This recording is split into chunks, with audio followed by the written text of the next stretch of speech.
Link అయి ఉంటుంది. మరి ఆ సందర్భంలో కూడా బ్యాంకు లింక్ అయి ఉన్నప్పుడు ఆ లావాదేవీలన్నీ కూడా మరి ఆ సిమ్ ద్వారా ఫోన్ ద్వారా నడుస్తూ ఉంటాయి. కాబట్టి మనం ఫోన్తో చాలా జాగ్రత్తగా ఉండాలి. సైబర్ నేరగాలు మన మీద కన్నేసి ఏ విధంగా మన డబ్బుల్ని బ్యాంకులకి దోస్తూ ఉండదంటే మన మీద కన్నేసి వాళ్ళు మనం ఫేక్ కాల్ చేస్తారు. మనం ఫేక్ కాల్ చేసి మనల్ని మాట్లాడుకుంటా మనల్ని మభ్యపెట్టి వాడు ట్రాన్సాక్షన్ జరుపుతూ ఉంటారు. ఎప్పుడైతే మనం ఫేక్ కాల్ మాట్లాడుతూ ఉంటామో వాడు ఆటోమేటిక్ గా మన నంబర్ బ్యాంకు లింక్ ఉంటుంది. కాబట్టి వాడు ఆ లింకు ఉపయోగించుకొని మరి మన బ్యాంకు ఖాతా నుంచి డబ్బుల్ని వారి బ్యాంక్ ఖాతాలకు మళ్లించుకునే అవకాశం ఉంటుంది. కాబట్టి మీరు ఎప్పుడు కూడా మీకు గుర్తు తెలియని నంబర్కి వెళ్ళి ఫోన్ కాల్ వస్తే ఎవరు కూడా లిఫ్ట్ చేయదు.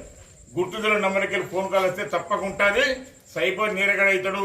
ఆ తప్పకుండా మనం ఏదో ఒక నష్టానికి గురయ్యే అవకాశం ఉంటుంది. కాబట్టి మనకు గుర్తు తెలియని నంబర్కి వెళ్ళి ఏ ఫోన్ కాల్ వచ్చినా కూడా మనం ఎట్టి పరిస్థితుల్లో కూడా మనం ఆ ఫోన్ కాల్ అటెంప్ట్ చేయకూడదు.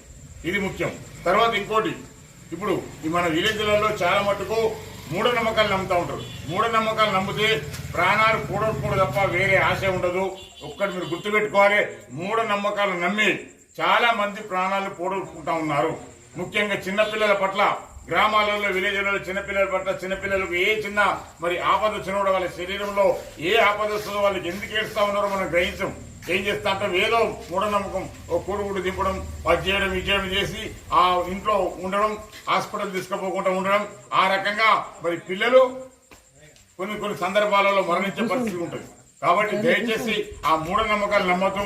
ఎవరికి ఎలాంటి ఆపద వచ్చినా వెంటనే మనకు దగ్గరలో ఉన్న చక్కటి ప్రభుత్వ హాస్పిటల్స్ ఉన్నాయి, మనకు చక్కటి వైద్యం మనకు అందిస్తూ ఉంటారు. ఉచితంగా డాక్టర్లు మందులు ఇస్తూ ఉంటారు. కాబట్టి ఎక్కడ కూడా మూఢనమ్మకాలు నమ్మకుండా ఈ భూత వైద్యం అని చెప్పి అదని ఇదని దించిపోతే పోతుంది, నిమ్మకాయ పెడితే పోతుంది, కోడిగుడ్డు పెడితే పోతుంది అని చెప్పి రకరకాల అనుమానాలు పెట్టుకొని ప్రాణాలు మీకు తెచ్చుకోవద్దంటూ కూడా మీకు ఈ కార్యక్రమం తెలియజేస్తా ఉన్నాం. అదేవిధంగా ముఖ్యంగా మా యువకులకు ఈ ఫోన్లలో యాప్స్ ఉంటాయి, ఫోన్లలో లోన్ యాప్స్ అని ఉంటాయి. ఈ లోన్ యాప్స్ కు పిల్లలు బాగా ఆకర్షితులు అవుతా ఉన్నారు. ఆ లోన్ యాప్స్ ఏం చేస్తుంటారు, ఆ లోన్ అందులో డబ్బులు అప్పు తీసుకొని మరి ముందు వాళ్ళు తీసుకుంటప్పుడు మిమ్మల్ని బాగా ఎంకరేజ్ చేస్తూ ఉంటాడు. తీసుకోండి, మీకు వడ్డీ ఉండదు, ఏముండదు, మీరు 4 నెలలు 5 నెలలు 6 నెలలు కట్టుకోవచ్చు అని చెప్పి మిమ్మల్ని ఆకర్షింపజేసి మీరు డబ్బులు తీసుకునే విధంగా మిమ్మల్ని ప్రేరేపిస్తాంటారు ఆ ఫోన్ యాప్లలో. మీరు తీసుకున్న తర్వాత అప్పుడు మీ వెంటబడి వాడు మీ మీద అరెస్ట్మెంట్ చేయడము, మీకు తీసుకున్న దానికంటే డబుల్ ట్రిపుల్ ఎక్కువ రేట్లో ఎక్కువ అంటే ఒక 10,000 తీసుకుంటే 10,000కు బదులు 30,000 40,000 వసూలు చేయడం ఈ రకంగా చేస్తూ ఉంటారు. కాబట్టి ఈ ఫోన్లలో యాప్స్ ఎప్పుడు కూడా ఈ లోన్ యాప్స్ ఎప్పుడు కూడా ఎవరు కూడా వాడదు దయచేసి. ఎందుకంటే అది చాలా డేంజర్. అవి వాటి పట్ల చాలా మంది పిల్లలు చాలా మంది యువకులు లోన్లు తీసుకొని మోసపోయి వాళ్ళ వేధింపులకు భరించలేక చనిపోయిన సందర్భాలు చాలా ఉన్నాయి మనకు. కాబట్టి ఎట్టి పరిస్థితుల్లో ఈ ఫోన్లో ఉన్న లోన్ యాప్స్ జోలికి వెళ్ళకండి దయచేసి.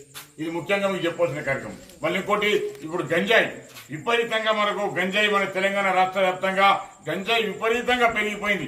ఎక్కడ పడితే అక్కడనే విచ్చలవిడిగా అమ్ముతా ఉన్నారు, విచ్చలవిడిగా దానికి అలవాటు పడతా ఉన్నారు మన యువకులు. గంజాయికి అలవాటు పడితే శరీరంలో మరి రకరకాలుగా భేదాలు వచ్చి రకరకాలుగా మరి మార్పులు వచ్చి విచిత్రమైన రోగాలతో విచిత్రమైన ప్రవర్తనతో చనిపోయే పరిస్థితి ఉంటుంది.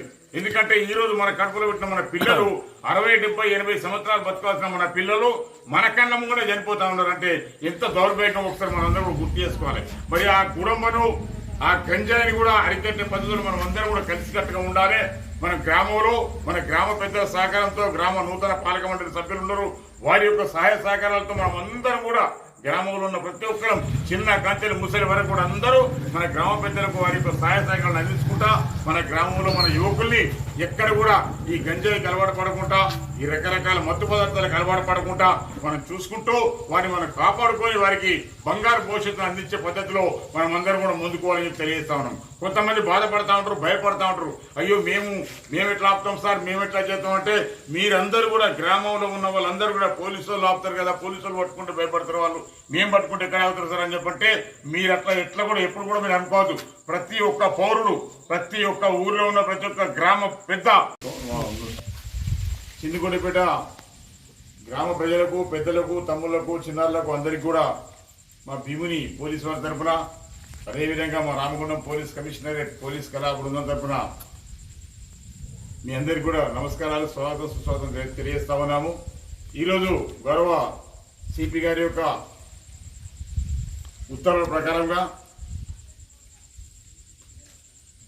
మన మంచిర్యాల డీసీపీ సార్ యొక్క ఆదేశానుసారం అదేవిధంగా మన భీముని ఎస్ఐ గారి యొక్క ఆధ్వర్యంలో మన చిన్న గుడిపేట గ్రామ ప్రజల యొక్క సహాయ సహకారాలతో మనం ప్రజా అవగాహన కార్యక్రమాన్ని ఈరోజు నిర్వహించుకుంటున్నాము. ఈ కార్యక్రమానికి విచ్చేసి ఈ కార్యక్రమానికి హాజరైన మీ అందరికీ కూడా పేరు పేరున ధన్యవాదాలు తెలియజేసుకుంటున్నాము. ఈ యొక్క కార్యక్రమం యొక్క విశేషాలు ఏమిటంటే మీరందరూ కూడా గమనించాలి ప్రజలారా.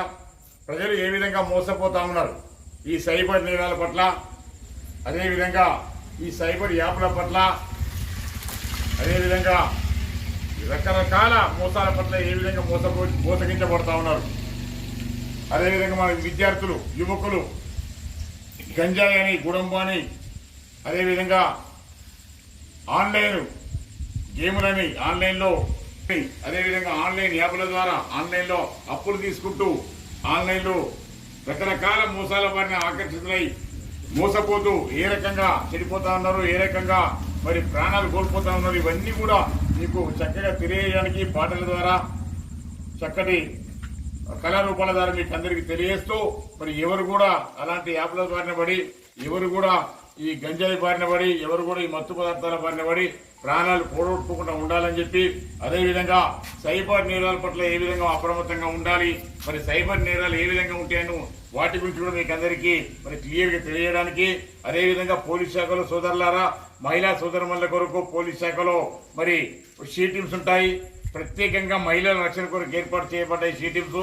ఆ షీ టీమ్స్ యొక్క పనితనాన్ని కూడా మరి మన మహిళా సోదరులు ఏ విధంగా ఉపయోగించుకోవాలి అనే అంశాన్ని కూడా మీ అందరికీ తెలియపడానికి, అదేవిధంగా మరి బాల్య వివాహాలు చిన్నతనంలో అంటే 18 సంవత్సరాలు మరి నిండందే ఆడపిల్లలకు ఎవరికి కూడా పెళ్లిళ్ళు చేయకూడదు, అదేవిధంగా 21 సంవత్సరాలు నిండిందే మగపిల్లలు కూడా ఎవరికి పెళ్లిళ్ళు చేయకూడదు అంటూ ఆ విధంగా మరి ఆ 18 సంవత్సరాలు నిండక ముందే ఆడపిల్లలు పెళ్లిళ్ళు చేస్తే మరి బాల్య వివాహాల చట్టం కింద వారి కుటుంబీకులు కానీ తల్లిదండ్రులు కానీ ఎవరైనా కూడా మరి చట్టానికి మరి వాళ్ళు శిక్షకు అర్హులవుతారు. కాబట్టి అలాంటి బాల్య వివాహాలకు ఎవరు కూడా పాల్పడకూడదు అంటూ, అదేవిధంగా చిన్నపిల్లల్ని పనులకు పంపిస్తూ ఉంటారు గ్రామాలలో, మరి వారిని బడికి పంపించి వారికి చక్కటి విద్యను మనం బోధించే విధంగా మనం అందరం కూడా పనిచేయాలి తప్ప వారి పనికి పంపించి వారిని మనం అందరం కూడా ఎక్కడ కూడా పొరపాటు చేయకూడదు. ఆ విధంగా చిన్నపిల్లల్ని పనులకు పంపించిన వాళ్ళు తర్వాత ఎవరైతే ఆ పిల్లలతో పనులు చేయించుకున్న వాళ్ళు కూడా నేరస్తులు అవుతారు. కాబట్టి బాల నిరసన చట్టం కింద వారు చట్టం మరి శిక్ష విధిస్తే వారు శిక్షకు గురి కావాల్సి ఉంటుంది. కాబట్టి మరి ఈ బాల్యంలో చిన్నపిల్లలకు బడికి తప్ప మరి పనికి పంపేదంటూ కూడా ఈ రకరకాల అవేర్నెస్ మీ అందరికీ కూడా తెలియపడానికే ఈ రోజు ఈ గ్రామానికి మనం చేరుకున్నాం. మన దురదృష్టం ఏంటంటే మరి కరెంట్ లేకపోవడం మన దురదృష్టం. కాబట్టి ఎంతో కొంత మరి మీకు అవేర్నెస్ చెప్పి మా ద్వారా మరి కొంత మీకు చెప్పడానికి గౌరవ మా భీముని ఎస్ఐ గారి ఆధ్వర్యంలో మీ అందరి సహాయ సహకారంలో ఈ కార్యక్రమాన్ని మనం ఏర్పాటు చేసుకున్నాము. ఈ కార్యక్రమానికి హాజరై ఈ కార్యక్రమానికి అటెండ్ అయి మరి వీక్షించి మా ద్వారా ఎంతో కొంత నేర్చుకోవడానికి వచ్చిన మీ అందరికీ కూడా మరొకసారి మరి కృతజ్ఞతలు తెలియజేస్తూ ఈ యొక్క కార్యక్రమాన్ని మరి ముందుకు కొనసాగిస్తామను.